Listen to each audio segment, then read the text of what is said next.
Welcome back to the Small Council here on theStream.tv. I am your resident House Stark member, Ramon Govea. I'm here joined by Ginny McQueen of House Mormont and Maggie Mae Fish, who's also of House Stark. This is the season finale, episode 10. We are pretty much like... We have a lot of feelings. Lots of feelings today. Let's start with King's Landing, because that was where we picked up tonight's episode.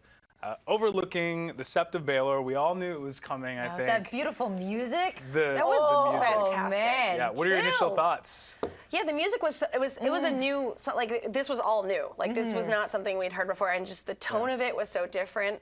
I think you said, it was like a British drama. It was like almost Downton Abbey like. We're just like, and everything was much more cinematically, like, pristinely pretty as opposed to what we had before. Yeah, exactly. I would say the episode before was such a like battle-centric scene, and this was just such a different feel to it. It really felt like gears shifting, like new music, different from last episode, different cinematic style. Yeah. So we started with Lorises Trial, which obviously didn't go so well for Loris. I think we saw in Marjorie's face, she was super disappointed about the way it went down, and it appeared that the High Sparrow really went back on his word and was like, great, we have another convert. Our numbers grow, and now House Tyrell is pretty much done, and that was where it was going to be left.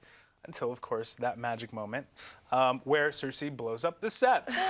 So leading up to that, we have everyone in the Sept kind of realizing that something's fishy. Marjorie's the first one to identify it, and then we have Lancel running out to figure out what's going on with those little kids. What's the little kid doing? I mean, well, I thought we had, Tommen kind of getting ready for his, like, all right, we've got the trial happening, and then we see the mountain come in, like, no.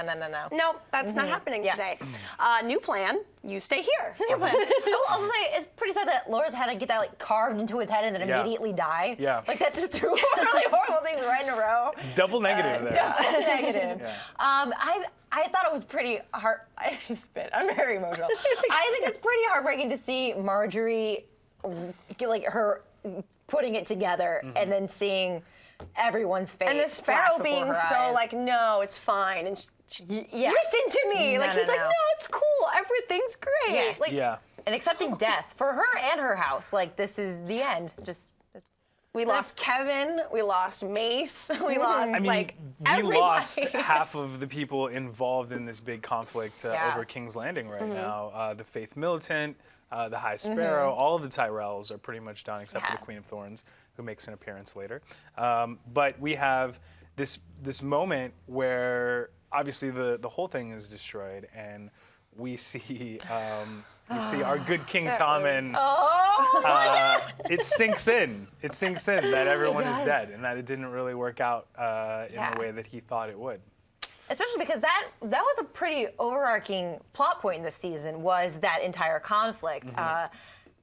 And just it all just gonna like blow up. It's like, oh okay. And it didn't just, it was wildfire, so it wasn't just like, oh, it's burning. It was like, no, you're incinerated. Like, it's gone. There are no survivors. Done. And, I did like the whole, like, suspense of, like, maybe Lancel will stop. Like, you knew he wasn't going to, but still just that look, and he's just like, oh, no. Like, stop working. Is this a trick candle? Damn it. That began, Cersei. And then also having Pycelle going, which was crazy. So in the books, we had Kevin was the very, very last chapter that we ever got, was Kevin being murdered by Varys and his little birds. And we got the same scene, but with different characters in it. And so we got Qyburn killing Pycelle and having them, stab him to death with little kids, which was a little weird because in the book there was a reason, like it kind of meant something when that happened.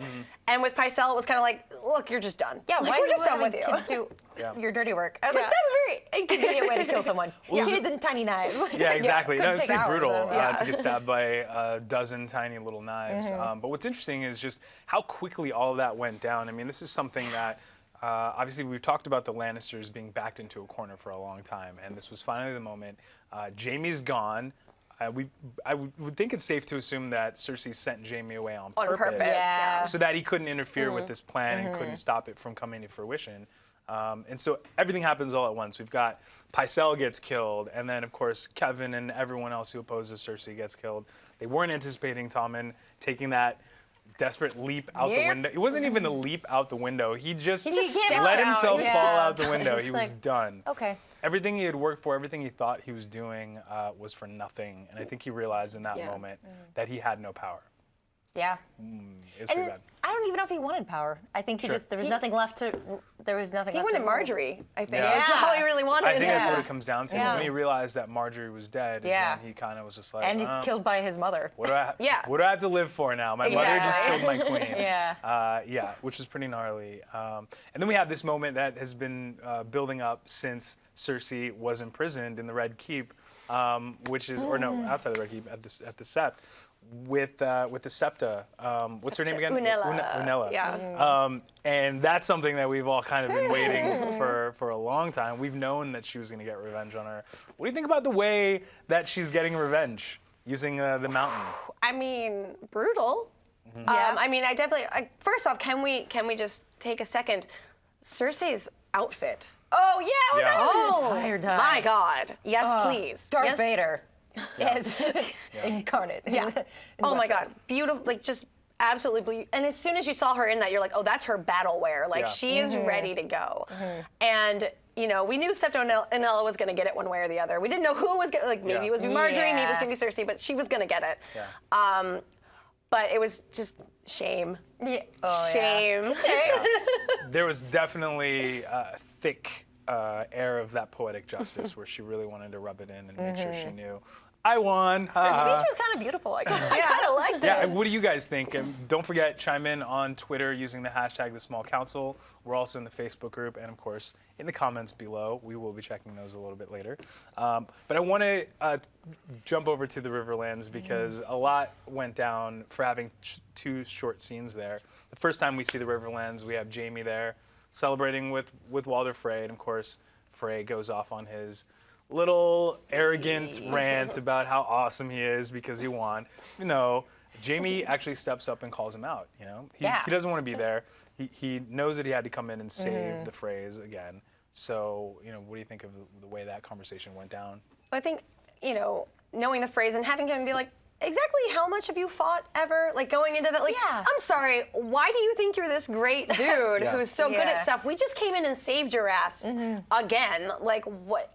Nobody cares about the phrase. They care about the Lannisters. And just like in his face, like, you know, Frey is so, he was always like, and the Starks did this and I got them. And like just listing off like all these people, like, I'm so much better. He's like, you're not. You were just useful at the time, but you're not actually great. And Jaime's had it. Like, Jaime's done. Yeah, that's mostly what I took away. Jaime's done so.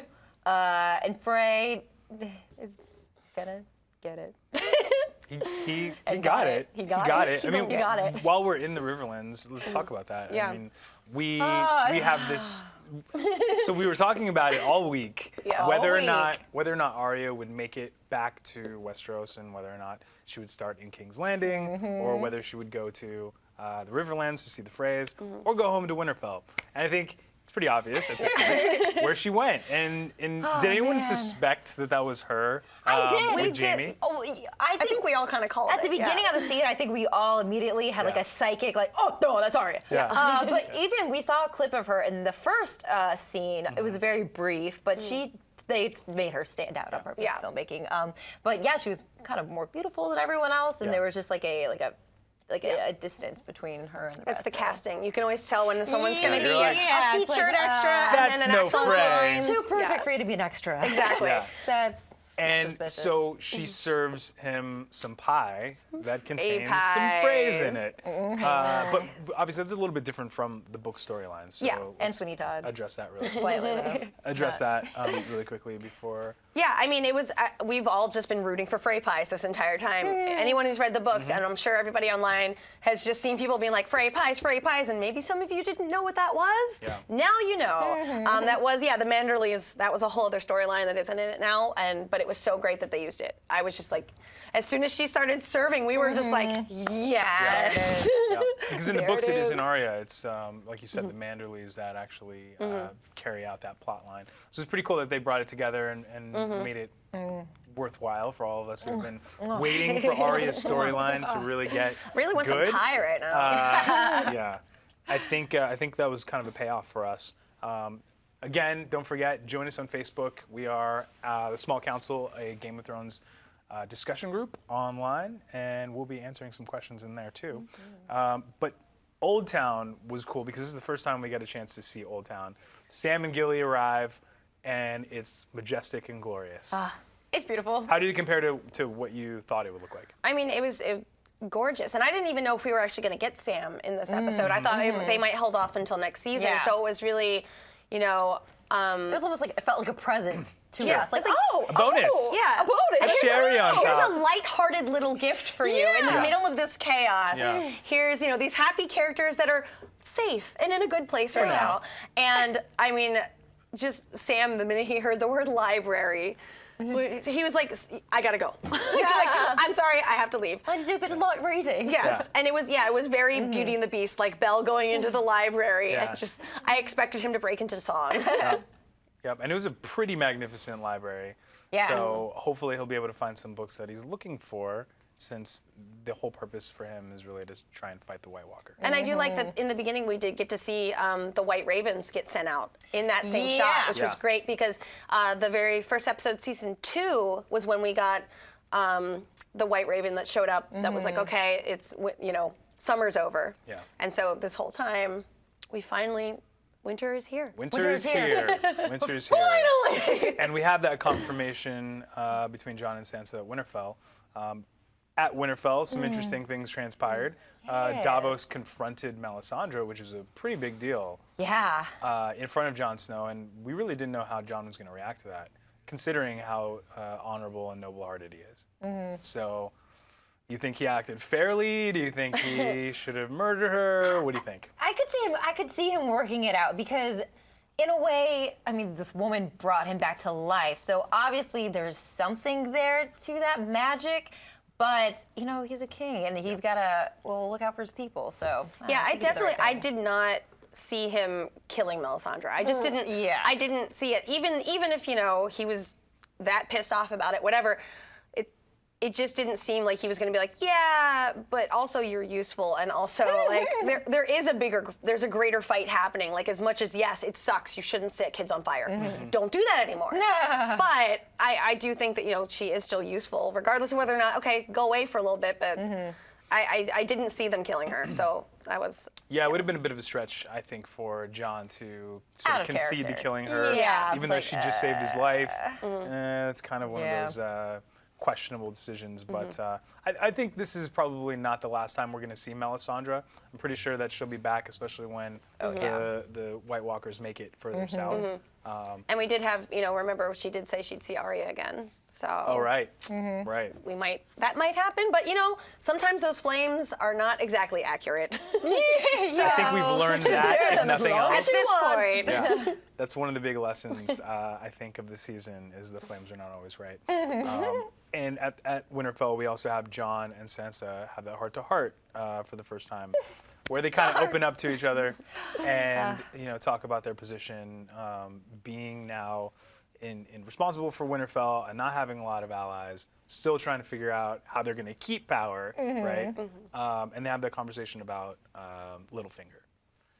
Where do you think that leaves Littlefinger? And then, you know, we did have that moment later, and we can talk about that now too. Basically, they give that big speech, and everyone has that allegiance for the Stark. So, where do you think that leaves Littlefinger right now? Well, I think we were talking about how that was such a strange move for Littlefinger to make, trying to pit Sansa against Jon. It just like he didn't read that well because neither of them like wants that power per se. They like now have family. They got family ripped away from them, and now they have their family back. Like that's number one to them. So yeah, it was just like a weird play that obviously did not pan out. Yeah, no, like they just want, they've just wanted to go home. They're like, it's our home. We just want our home back. These people, by the way, this guy was a terrible murderer, rapist, so let's kill him. Yeah, exactly. And, but they've got their home back and okay. And Littlefinger, if he'd have just been a little more subtle and not just immediately been like, I love you, let's rule the world. And she's like, I don't want to. Like, why would you think I want that? Right. Like, I've never led you to believe that is something I want from you. She's been close enough to the Iron Throne to know that she doesn't want it. No one wants that. Yeah. No one's saying. And she even tells Jon she doesn't trust him. I mean, if you think about Littlefinger thus far, I mean, he was there and responsible for Ned Stark's death. He was also there and responsible for framing Sansa for the murder of Joffrey. And then, of course, he married her off to Ramsay Bolton. Yeah. Those are three huge betrayals that if Sansa or Jon or anyone else ever found out, I mean, that's Well, I think it was that's a also, deal breaker. Littlefinger actually came out and said, like, I want to be on the Iron Throne. Right. Which we've always known he wanted power and wanted to be in a position, but I never really thought that he was someone that wanted to be the upfront ruler. Yeah. Right. I assumed that he would be smart enough and be like, no, I'm gonna be behind the scenes and live. Right. And for him to be like, no, I want the Iron Throne, like that was pretty big. Like Huge. It was for me, just knowing his character from the books, like I never really saw him being just I'm power hungry. Right. Like he is, but not in the way where he wants to be famous or be whatever. It's he wants power and to be able to control things. And as we've seen, the people that sit on the throne aren't usually the people that are actually controlling anything. Oh, So So I want to take a moment also to thank our friends over at Iron Shield Arms in Vanaheim Studios, John McClay, Fawn Davis, who again, John McClay provided a lot of this cool these set pieces for us, the shields, the swords. So check them out online on Twitter. Iron Shield Arms is their handle. And they do a lot of cool stunts and choreography for filmmakers too. So one of the cool moments that I was not expecting this episode was, I'm not a big fan of the Sand Snakes and how they've been portrayed so far. But it was really cool to see. We were all wondering, how are they going to make their appearance? How are they going to come back? And they're with the Queen of Thorns. And of course, we have this special appearance by our friendly neighborhood teleporter, Varys. I mean, that is huge to have for him to come and sort of establish that alliance between Dany and what's left of House Tyrell, and of course the Sand Snakes who run Dorne now. It's huge. Yeah. What does that mean for their numbers? I mean. Well, I mean, again, everything in this episode is priming for the Targaryen return. And so this was, okay, listen, now we've even got more, enemies to get. Like, we're all, everybody is now against the Lannisters at this point. And there are no Lannisters. It's basically the world against Cersei at this point. At this point. And so, obviously the Dorne storyline has been awful. I have not liked any of it. But, to have, Lady Olenna be like, I have nothing left. I don't. Right. What can I even? Like, I don't want anything except revenge. Like, that's what I need. I'm old. Let's just get this over with. I loved that conversation too because I loved it. She's like, oh no, I said the wrong word. Like, we know what she wants. Well, I also liked Lady Olenna just shutting down the younger Sansa. She's Puts like, all what is of your them in name? their Like, place. Obaba? What? Just shut up. You shut up. I was like, the adults are speaking. She's great. She's always been very good, and again, we were talking about last week how she pretty much gives no fucks. Like, she is done with no fucks. appeasing anyone or placating to any house. She's done. She's ready to just get her revenge and be done with it. So, and that became very clear, especially this week when she was talking to the Sand Snakes. One of the, I think, scenes that's going to be talked about the most while we wait practically a year for next season is the breakup scene between Dario and Daenerys. She finally lets him go. Oh, boy. She's like, sorry. That's pretty cold. And it's pretty cold-hearted, yeah. She was pretty much like, it's been fun, but I got to get serious about my career now, and it's just not going to work. You don't fit into my plan. It's my 5-year plan. I mean, we were talking about it during the show. I mean, is he going to remain loyal, do you think? Is he going to kind of go through a little bit of a rebellious phase, maybe? Is leaving him in charge a good idea or a bad idea?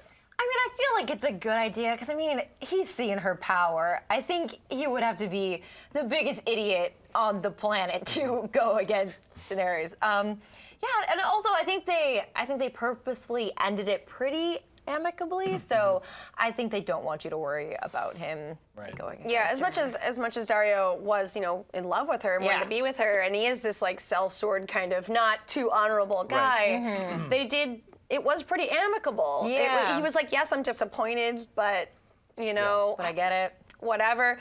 And then you know, and then Dany kind of, you know, goes then to Tyrion. And It's a great scene. It was great, and just to, but like with her, just when she's talking about her relationship, she's like, I don't even feel anything. Like I'm dead inside. Like, and I'm like, I've been there. I get it. Like, Yeah. I get you. And also kudos for Tyrion to be like, you'll love again. I mean, he has also had his loved one ripped away from him in a much more brutal fashion. So I think he can sympathize with her. Don't worry. Yeah, and that conversation I think is pretty pivotal too in terms of their relationship, because not only do they talk about her relationship and what it's going to mean now that she's really stepping up and going to be going to Westeros to play the game, she names him the Hand of the Queen. So can you imagine which Cersei's almost face? made us cry. Dany shows up and he's no, that's one thing I just want to see is Cersei seeing like Tyrion on a boat, like just coming in, and I'm just like, yes, On a I want boat, to see that, forget it, on a right? dragon. I'm okay with that too. I'm okay with anything where Cersei just sees what she has like reaped for herself. Sure. But yeah, no, just that the little. She's like, I hope this is okay, and the pin. I'm like, oh, we remember when he was Hand before. Yeah. And he did such a great job. He did a good job, though it didn't And he work out too liked well. it, But he no. did a good job. He did. He always does a good job when he's given a responsibility. Tower of Joy. We were all waiting for the conclusion to this one, wondering whether we were going to get confirmation of R plus L equals J. What do you think? Did we get confirmation tonight that John that is cutaway scene. the Here's son? a baby. Yeah. Here's his face. Yeah, it was pretty I good. wonder. I mean, it was great. I'm making fun of it. It was great. It was great. I loved it. No, we were like when Ned leans in, when he goes to, and they start whispering, and we both were like, no, you tell us what you're saying. We thought they were gonna like not give us the like full confirmation, and we were like, oh, no, okay, okay. Come on. Like I had said before, I was like, if they don't give me Tower of Joy, I'm going to like riot in the streets. I was surprised that they found such a brooding baby. Like they found their baby. He looked like a baby. It was so crazy. It's perfect. He was so stoic and serious. He wasn't even crying, and he was probably just born. Yeah. He was just like, I guess I'll go with you, Stark. Which is awesome. So we got to see that. And we were talking a lot throughout the season about the houses of the North and where they stood and what allegiances they had. We finally got some answers tonight when we, for the first time, saw House Manderly. We got to revisit House Glover. House Mormont, of course, was in full force. Lyanna Mormont. Let's talk about that scene, because what we have is a huge deal. We were all talking about Jon's not a Stark. How is Winterfell going to really rise again?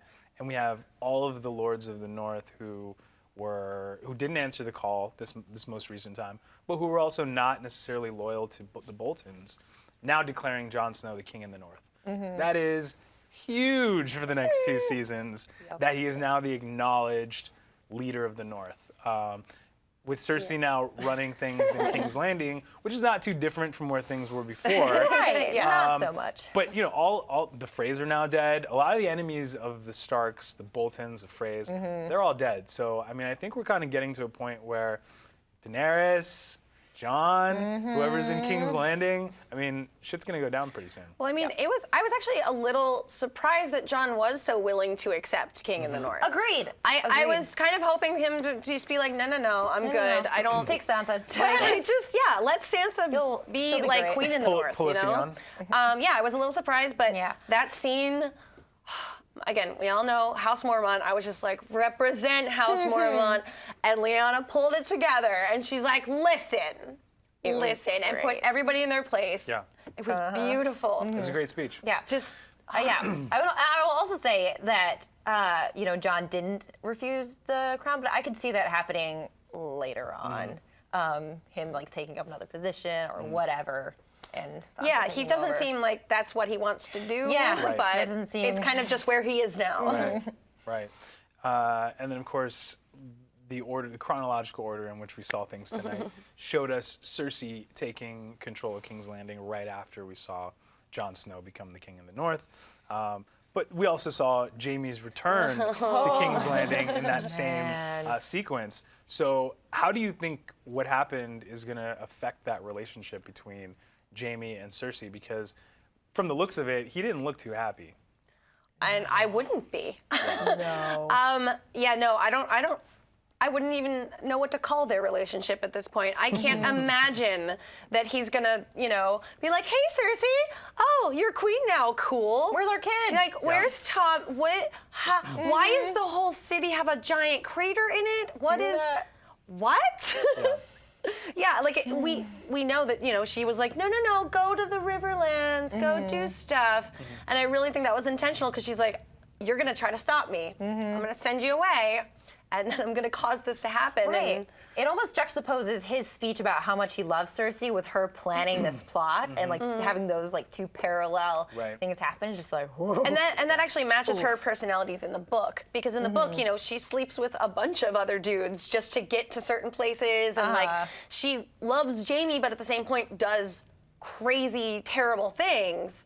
To like, well, it's, because I want to do this or that. And Jaime's always just been, I love Cersei and no one else, and that's it. And never has slept with anyone else or anything in his whole life. And I think, he's not a good guy, but I don't think he's prepared for this. Right.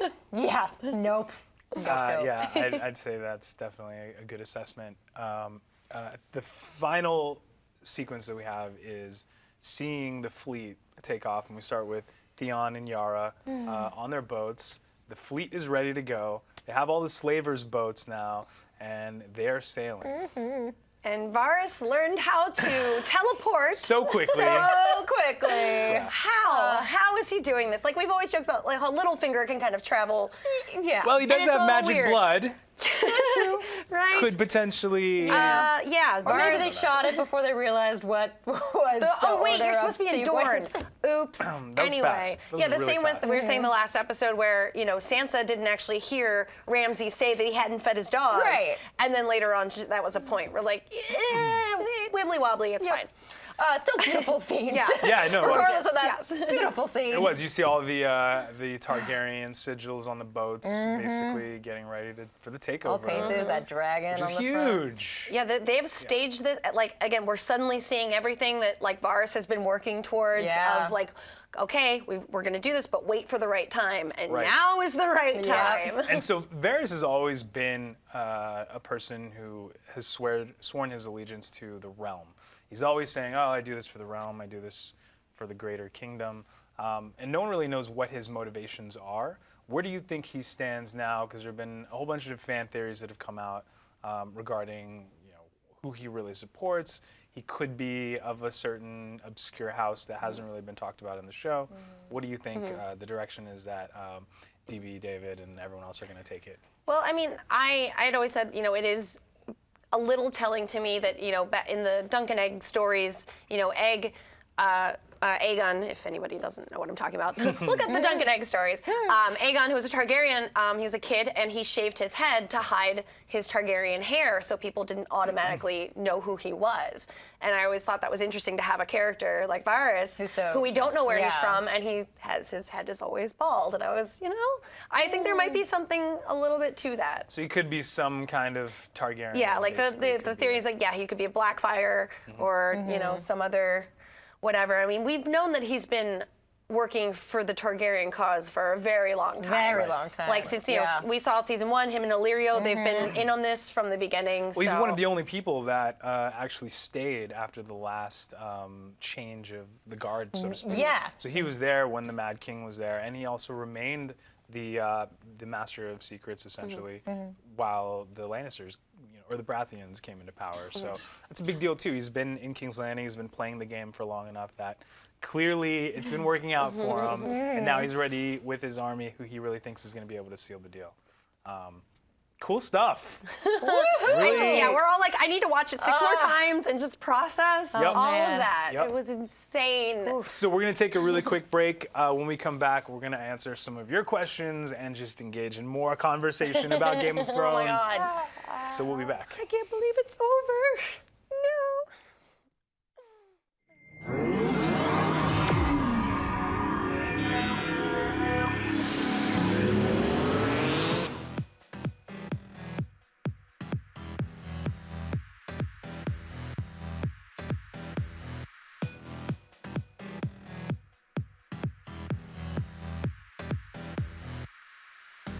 In case you missed it live. In case you missed it live. In case you missed it live. How did we not figure that out? High five.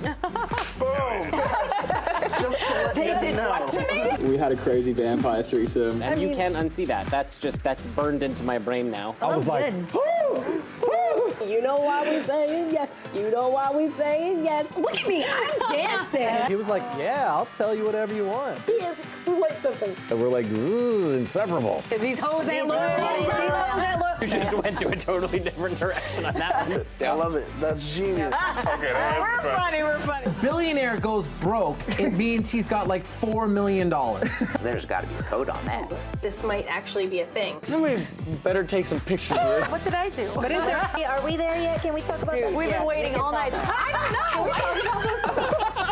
I don't like to break nails. You can't count anything out. It's been another awesome night at theStream.tv, guys. always awesome. Thank you for joining us, you guys.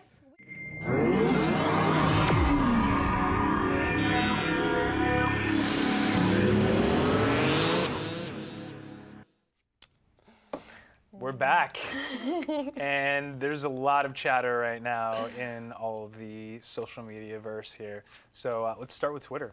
All right, so we have from Citrus Torpedo, I like that, the Small Council. So Varys got some sweet teleportation powers somehow. Game of Thrones. Yeah. He really did. I mean, this guy is able to make it from Essos to Marine to Westeros like that. You can't tell I've me never that. seen anyone Yeah, like there was travel obviously faster. a little bit of time in between. Like, you Yeah. know, Yeah. Lady Olenna had traveled all the way to Dorne, had processed what had happened. Right. But still, to get back on that ship at the end, I'm like, how are you? Did she send a dragon and pick him up? And right. I wasn't expecting him to be on that ship in the final was shot. so I was like, how did he get there so quickly? Wasn't he just in Dorne? Unless maybe there's more than one Varys. Maybe it's a faceless man. Maybe there's just going to be The a bunch of faceless man. Varyses everywhere. They're everywhere. Those are his real. Okay. What else we got? What else we got? All right, so from I'm gonna butcher this. Raby Quiroz. Do you think John made a mistake letting Melisandre go? She's a wild card, and I would have kept her close with my eye on her. Keep your enemies close. And keep your old women even closer. Even closer. old women. That's so interesting because I think like story-wise, it makes sense for her to move away and run into other characters. That's like a cop-out to say. That's a writer's It's a answer. writer, yeah. It makes sense. So it needed Yeah, to like happen. logically, I would say yes, keep a powerful red priestess with you. Sure. Yeah. But again, it's the Stark honor crap. I thought they were gonna. Well, I thought that he was just gonna lock her up, kind of, and keep her close. Yeah. But then I guess she's magic, so. Who knows? I think, there's a lot more people who follow the Lord of Light who are going to come into play here. Yeah. We saw the Hound with Beric Dondarrion and Thoros of Myr already, and they were trying to recruit him into the Brotherhood Without Banners, and they made it very clear that there's a war coming and they need more soldiers to help go north and fight that battle. So I think leaving her alive and leaving it open to sharing some information, and I think that's Spread the word. it's gonna do them. And as far as we know, I mean, she still does now believe that John is, the promised one right now. Like, as far as she knows. as far as she's she's nothing. concerned. So I don't think that'll be like the end of her involvement. But yeah, I would have definitely kept her around. Yeah, for sure. Okay, from Dark Wolf 02. Best season finale ever. Yeah. I kind of agree. I need to watch it like 6 more times and process, but I'm leaning towards at least top 5 of all finales so far. Yeah, it's pretty wild. And I really like how much they covered and what they set up because they got so much done so quickly. Yeah, I mean, honestly, this is probably the best news we're gonna get in the next 2 seasons. I mean, we're gonna have moments where we're gonna be like, yeah, this is awesome, somebody's winning this battle, or whatever. But I think this is probably as good as it gets for a little while. Yeah. There's gonna be a lot of conflict and problems, and I imagine the way that this story has been told, there's always unexpected consequences to people that have good intentions, right? So I think we're gonna see a lot of people that normally would be rooting for as all heroes, they're going to start to cross paths, and we're going to find conflict in some areas that I don't think we were anticipating. So, good episode though overall. Should we jump over? Is there one more? Oh, there's one more. Okay. Holly Wookie, who? Just kidding, I have a new favorite. All right. I'm really hoping this entire episode is just Melisandre bringing Ramsay back to life to be killed over and over and over again. That is great. That would have been lovely. I mean, to be fair, I would prefer her to bring back Rickon. Yep. But, you know, we can't always get what we want out of life. So. That wasn't what this episode was at all, and I think I'm okay with that. I'm okay too. I'm good knowing that Ramsay's dead and not coming back. So I'm gonna check over in the YouTube chat here. People asking where are Bran and Pod. It's a good question. I'd like to know what they think of this chaos that has now occurred. I mean, everybody's talking about what's Arya going to do next, and is she going to find Nymeria? Which, yes, please, Nymeria. we all want that. We all want Nymeria to be found. Absolutely. Stephanie makes a good point with just about Lyanna's casting and how Lyanna looked so much like Jon. She looks exactly like Jon Snow. Exactly. Yeah, no, the hair and the like, just the facial structure was just that was beautiful casting. That's one of the great things about this show. Also, is the casting is always great. I mean, when they cast a younger version of someone, you know, the young Ned Stark, the young Hodor. I mean, you really feel like they took some care and consideration into who they were casting, and obviously a lot of the actors studied the older actors too. So I was really happy with the way that they brought Lyanna in and the way they portrayed her. I think you're pretty spot on. They really made her look like Jon, and really made it. They really sold it. Yeah, and I mean, in the books, they always talk about how Arya kind of looks like Jon, and how they take after Lyanna, as opposed to taking it after Kat or Ned. Right. And so I think they really showed that with the casting. Like Lyanna was just, no, God, that scene. I want to go watch it again. That was a great scene also. Oh, man. And we have a couple questions from the Facebook group that we'll go through. Brendan Houston says, now that Jon is king in the North, is it really in his best interest to have his true parentage revealed? It's a really good question. Well, I mean, he is still a Stark. Yeah. And right now they've accepted him as a Snow. I think he's good. Yeah, I think he's fine. Now, do you think it's going to affect things? Should his Targaryen lineage come out? Right now, Bran is obviously the only person that can confirm that, except for one. We've talked about this before. About Howland. There's one other person who was there at the Tower of Joy, who we have yet to see in the show, and that's Howland Reed, who happens to be Mira's father, who's with Bran right now, and also has been sort of tucked away in the north. Yeah, he's still Greywater Watch somewhere in his with the Crannog Men, which I would love to see the Crannog Men. Like, that is, again, I love the Reeds, and that's such a great house, and their whole story is really interesting. So I would really like to see more of that if we could possibly. Please give us the Reeds. Can we? Can we put in a request? Excuse me. I feel like now I would be greedy asking for any more after I've gotten so much Lyanna Mormont. I'm like, you have blessed me with so much Lyanna Mormont. Thank you. Like, I don't want to push it. And then we'll do one more comment from Facebook. This one's from Kyle Decker. While Arya's revenge was sweet, I almost feel she went too far. I worry that she may become too twisted in her journey. Nope. I feel like that. That happened like 3 seasons ago. She's been. I mean, do we not remember her murdering like people horribly and stabbing them in the eyes and crap? Like, do we not? I got a question. Did she just like take faces before she left? She just like peel them off the wall and was like, everyone okay with that? Just like, excuse me, I want this one. Clearly she has the power of the Faceless Men without any of the downside of having to go to the House of Black and White. So we don't know if there's some faceless lady like laying. Did she kill that poor child? I need this. It's magic. Bring it back. Exactly. Yeah. So we don't know the details of how that magic actually works. So there's really no way to know. I think they have to be dead. So is she just finding dead people or killing people and hacking off their face? Like, I've seen Face Off. It doesn't end well. Don't do that. So I do want to take some time to thank some of our most active fans in our Facebook group and on Twitter. I'm sure we all have lots of friends who were in there and new friends that we didn't know before. So thank you guys for all season being in there and talking to us about Game of Thrones. We've got like Jan Van Ness and Joe Perry and Kyle Decker and Audrey Loomis. There's tons of people in the Facebook group and on Twitter. I know there's more. Holly Wiki. Oh yeah, like you guys. You know, all I do all day long is talk about Game of Thrones on Twitter, and you guys have just been there to listen to my constant rantings and just theory talking about like crazy stuff. And just because we're at the finale, it does not mean that I'm going to stop talking about Game of Thrones. None of us will. Don't worry. Don't worry. We will still be here. Yeah. Definitely. So thanks again for checking out the Small Council on theStream.tv. If you haven't subscribed already, subscribe now. And otherwise, we will catch you online waiting for the next year, for the next season. Theories, casting, and everything. Theorizing and talking spoilers until next season. So thanks again, and we'll see you next time. Bye. Bye.